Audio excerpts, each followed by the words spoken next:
यह कहानी एक छोटे से मोहल्ले की है जहाँ रोज कुछ नए सपने नहीं बनते पर इज्जत से जीना हर दिन का काम है।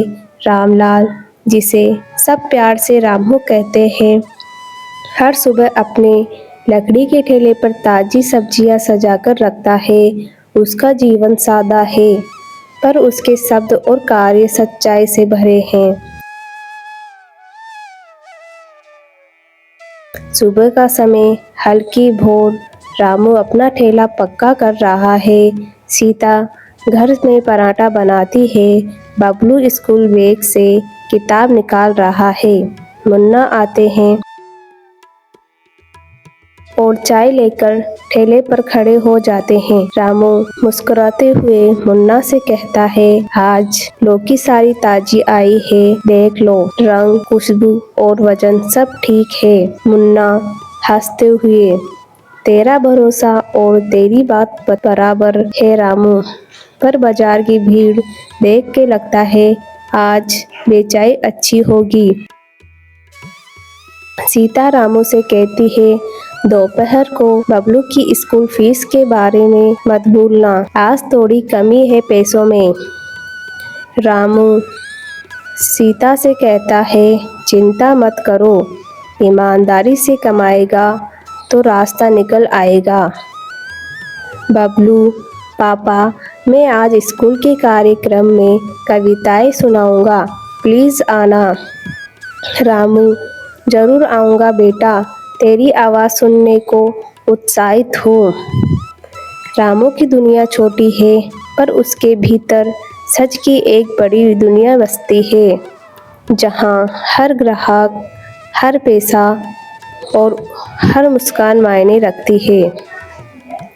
रामू का नियम है, जो वजन बोले वही दे। वह छोटे छोटे कार्यों से भी सच बनाता है।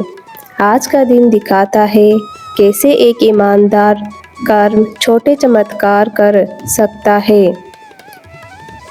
ग्राहक आते हैं, एक बूढ़ी महिला, एक नौजवान नौकरी पेशा और एक दुकान मालिक। बूढ़ी महिला, रामू बेटा, आलू तो अच्छे दिख रहे हैं पर पिछले हफ्ते ही तरह तोड़े हल्के न देना। रामू, चाची देखो वजन तो ठीक है, मैं हमेशा सही मात्रा देता हूँ। दुकानदार, आज मेरी दुकान के लिए 10 किलो प्याज चाहिए था, कच्चा नहीं मीठा, कितने दूंगा?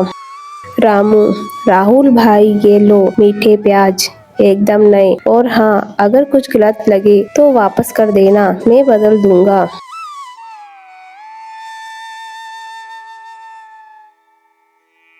नेहा, राम जी, कल बच्चों को आप पर एक छोटी निबंध प्रतियोगिता देनी है। हमारे शहर के हीरो, क्या आप तैयार होंगे बच्चों को बताने को? रामू, बच्चों को सच और मेहनत का महत्व दिखाना अच्छा होगा। रामू, सिर्फ बहस नहीं बेचता, विश्वास बेचता है। लोग यही वजह है कि ऊंचे भाव होते भी उसके पास भीड़ रहती है। हर कहानी में एक चुनौती आती है। गोपाल, एक नया सा व्यापारी, अपने व्यापार को बढ़ाने के लिए घटिया तरकीबों का इस्तेमाल करता है। वह कुछ ऐसी चालें चलने लगता है जिससे रामू के ग्राहक प्रभावित होने लगते हैं। गोपाल, अरे भैया देखो देखो, आज स्पेशल डिस्काउंट, 20% कम, ताजी सब्जियां ठीक उसी तरह जैसी बाजार से आ रही है। रामू, कुंदन भाई, सस्ता मतलब हमेशा अच्छा नहीं होता, यहाँ गुणवत्तापूर्ण सब्जी और सही वजन मिलता है। अगर आपको सस्ती चाहिए तो जाके खरीदी कर लो, पर याद रखना, सच्चाई से बड़ी कोई छूट नहीं होती। गोपाल, भीड़ को आकर्षित करने के लिए, साहब लोग, सस्ता और शानदार आज ही ले जाओ। गोपाल की मार्केटिंग से कुछ लोग प्रभावित होते हैं पर कुछ जानते हैं कि सस्ता कभी कभी महंगा पड़ता है। रामू के लिए यह मुश्किल समय की शुरुआत है। रामू के घर के छोटे संघर्ष दिन ब दिन गहराते हैं। स्कूल की फीस, दवाई और घर का खर्च सब मिलकर एक बड़ा सवाल खड़ा करते हैं। रामू की पत्नी सीता और बेटा बबलू उनका सहारा बनते हैं। सीता, रामू, बिजली का बिल आया है और दवा खरीदनी है दादी के लिए, तुम कुछ योजना बना लो। रामू सीता से कहता है, मैं आज नया रास्ता ढूंढ रहा हूँ, कुछ परचेंजर लेने वाले आएंगे, उनसे कुछ अच्छा सौदा करने की कोशिश करूँगा। बबलू, पापा, अगर आप चाहते हो तो मैं स्कूल छोड़कर काम कर लूँ, मैं तुम्हारे साथ ठेले पर मदद करूँगा। रामू, नहीं बेटा, पढ़ाई से बड़ा कुछ नहीं, मैं खुद कुछ रास्ता निकाल लूँगा, तुम्हें पढ़ाई छोड़नी नहीं चाहिए। रामू की मजदूरी और परिवार की समझदारी दोनों मिलकर उसे और अधिक दृढ़ बनाते हैं। एक दिन रामू को महत्वपूर्ण मौका मिलता है। नगर पालिका की ओर से बड़ा ऑर्डर आता है, पर तभी गोपाल कुछ कानाफूसी कर देता है और छोटी शिकायतें जमा कर देता है। परीक्षा की घड़ी आ जाती है। अधिकारी रामू से कहता है, रामू, हमें आपके पास से 10 किलो सब्जी चाहिए, क्या आप दे पाओगे? रामू खुशी से कहता है, जी हाँ, मैं पूरा इंतजाम कर दूंगा, ताज़ा और सही वजन। गोपाल दूर से मुस्कुराते हुए किसी को फुसफुसाते हुए धीरे से कहता है, अच्छा भाई साहब, पता नहीं रामू कितनी बार नियम तोड़ चुका है। गोपाल ने कुछ गलत दावे नगर निगम के पास भेज दिए। रामू मिलावटी सब्जियां बेचता है। अब फंस की बात यह है कि झूठ तेजी से फैलता है। रामू पर जांच का खतरा मंडराता है। ग्राहक हड़बड़ी में कहते हैं, क्या सच है रामू? मैंने सुना है तुम नकली सब्जी बेचते हो। रामू कहता है, दोस्तों, मैं वही हूँ जो मैं दिखता हूँ, मैं नकली नहीं बेचता। अगर किसी को संदेह है तो आओ, मैं अपना खाता पत्र, खरीद रसीदें दिखाऊंगा।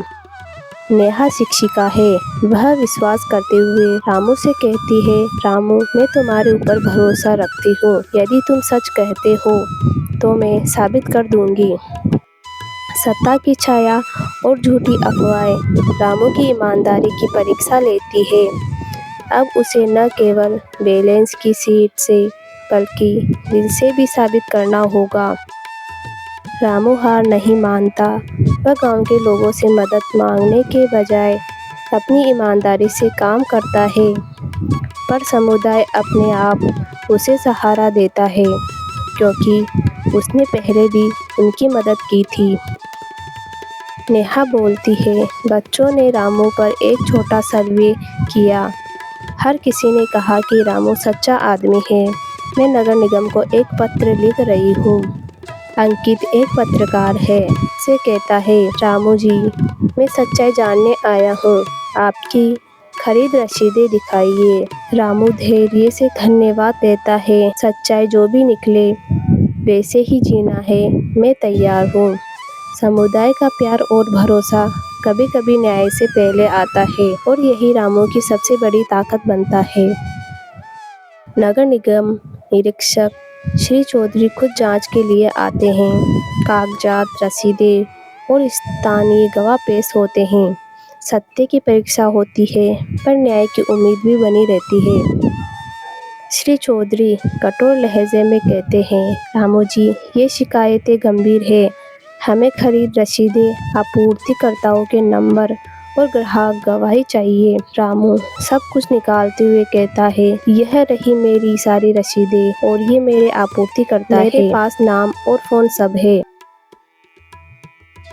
आसपास के ग्राहक गवाही देते हैं। गोपाल, सर, मैंने सुना है कि कई बार वजन कम मिलता है, कई लोग गर्दन हिलाकर नकारते हैं, कई साक्ष्य रामू के पक्ष में आते हैं।